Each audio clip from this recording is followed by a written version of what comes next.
tangan manusia, tapi besar tangannya dan tanpa badan. Jadi betul-betul cuma tangannya aja gini ha. Gak ada badannya. Astagfirullahaladzim. Tangannya tapi besar ukurannya. Lagi nimba-nimba air. Itu yang ditimba. Nah, yang bikin si Sari makin shock lagi, siapa yang motong-motong sayuran? Yang memotong-motong sayuran di dapur, betul loh, memang lagi dipotong, bukan suaranya aja. Yang motong-motong sayuran di dapur adalah sosok yang menyerupai diri si Sari. Bahkan ya daster yang dipakai sama sosok tuh ya sama kayak apa yang lagi dipakai sama si Sari. Kok ada aku? Astagfirullah, udah tahu.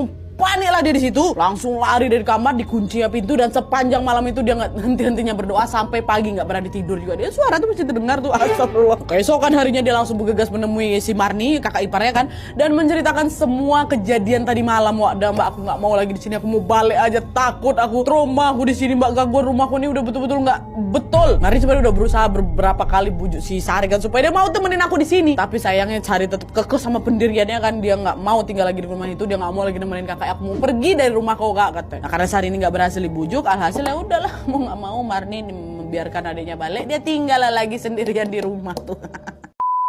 Nah, setelah Sari pergi, tentunya Marni tinggal sendirian lagi di rumahnya.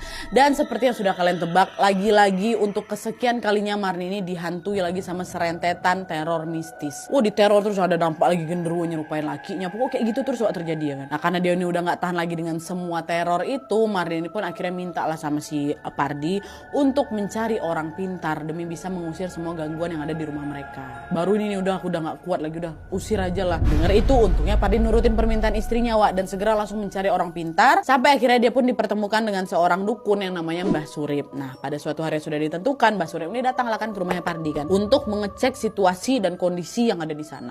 Nah, sesampainya di rumah itu, Mbah Surip ini langsung berkeliling dia kan ke rumah itu, dari dalam keluar, dia berkeliling ya kan. Nah, selesai berkeliling dia bilang sama Pardi kan, Mas Pardi, Mas mohon maaf Mas, rumah ini memang banyak kali makhluk halus yang menghuni di sini Mas. Dan salah satu makhluk yang paling kuat adalah genderuwo yang selama ini memang ganggu istri kamu. Tapi saya mohon maaf, saya nggak bisa mengusir mereka Mas. Karena memang sosok-sosok itu sudah mendiami wilayah ini sejak beratus-ratus tahun yang lalu. Pak, terus kayak gimana Pak? Kasihan istri saya kalau diganggu terus, bantulah tolong. Di situ akhirnya Mbak Surip pun melakukan macam negosiasi gitu lah Wak sama makhluk yang ada di sana. Dan dalam negosiasi itu kata Mbak Surip ya, Mbak Surip ini memperbolehkan sosok-sosok itu untuk tinggal di sana, tapi dengan syarat mereka ini tidak akan diganggu lagi. Cuman ada gantinya. Sosok genderuwo itu minta diberikan sesajen sama kopi hitam. Makanan juga persis kayak dibilang sama lelaki dalam mimpi Marni kan. Tuh. Nah, karena hasil negosiasi kayak gitu ya udahlah, mau nggak mau lah waktu itu Pardi sama Marni pun menurut, dan sejak saat itu juga dia selalu menyediakan sesajen seperti yang memang sudah